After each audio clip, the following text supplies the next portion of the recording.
여러분, 혹시 테슬라 TV 광고 보신 적 있으세요? 생각해보세요, 진짜로. 유튜브 프리롤이든 TV 중간 광고든 지하철 스크린이든 어디서든 테슬라 광고를 본 기억이 있으신가요? 없으시죠? 저도 없거든요. 그리고 이게 우연이 아닙니다. 그런데 올해 2월 슈퍼볼에서, 그러니까 전 세계에서 광고 단가가 제일 비싸다는 그 슈퍼볼에서 일론 머스크 회사 광고가 딱 하나 떴어요. 테슬라가 아니라 스타링크였습니다. 오늘 T3에서 이 이야기 제대로 파헤쳐 드릴게요. 구독 아직 안 하신 분들은 지금 눌러두시면 이런 콘텐츠 놓치지 않을 수 있어요. 일론 머스크가 이끄는 회사가 여러 개 있는데 그 중에서 사람들이 가장 많이 아는 두 개를 꼽으라면 테슬라랑 스페이스 X잖아요. 근데 이 두 회사가 기술에 대한 집착이나 혁신이라는 방향은 공유하면서도 고객한테 다가가는 방식은 완전히 다른 길을 걷고 있어요. 그냥 조금 다른 게 아니라 방향이 아예 반대예요. 테슬라부터 얘기해 볼게요. 테슬라는 전통적인 광고를 거의 하지 않기로 유명한 회사입니다. 이게 전략이에요. 실수가 아니에요. 머스크가 오랫동안 직접 밝혀온 철학인데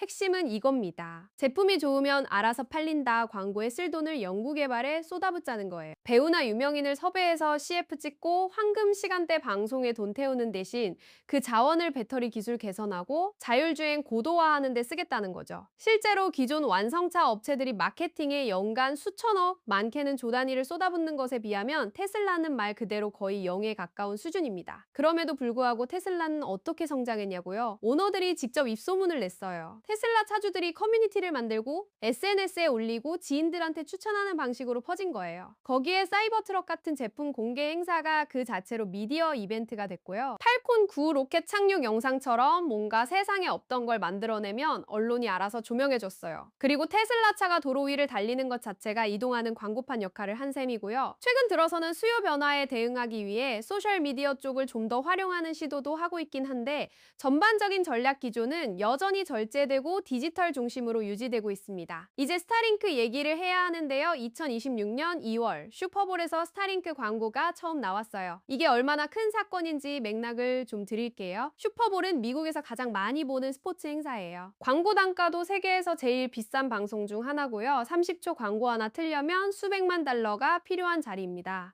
그 자리에 일론 머스크가 이끄는 기업이 처음으로 광고를 집행한 거예요.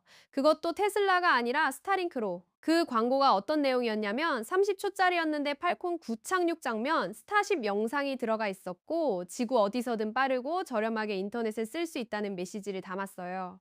그리고 거기에 SF 작가 아서 C. 클라크의 말을 나레이션으로 얹었습니다. 과학기술의 미래를 내다봤던 그 아서 C. 클라크요.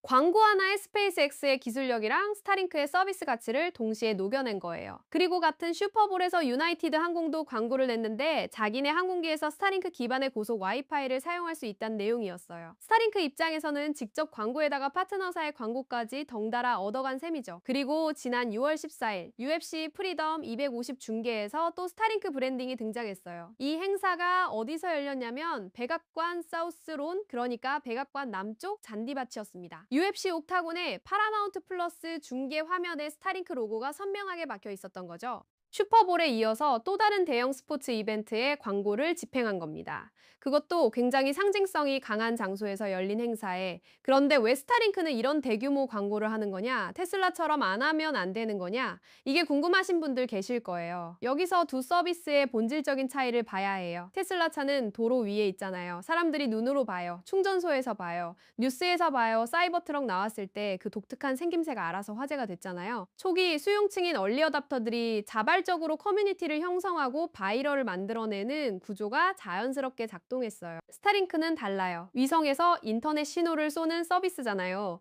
눈에 안 보여요. 시골 어딘가에 작은 접시 안테나 하나 세워놓으면 인터넷이 된다는 걸 도시에서 쾌적하게 LTE나 유선 광랜 쓰는 사람들은 피부로 느낄 이유가 없죠. 농촌 지역, 산간 지역, 오지, 선박 위, 비행기 안처럼 기존 인터넷 인프라가 닿지 않는 곳에 있는 사람들한테 이 서비스가 얼마나 가치 있는지를 알려야 해요. 그 인식 격차를 메우는 게 스타링크 마케팅의 핵심 과제예요. 그리고 또 하나, 스타링크는 지금 스페이스X에서 매출을 가장 많이 올리는 서비스입니다. 향후 기업 공개 가능성과도 연결되어 있는 사업이에요. 성장 속도가 중요한 시점이에요. 단순히 있다는 걸 알리는 게 아니라 가입자를 빠르게 늘려야 하는 단계인 거죠.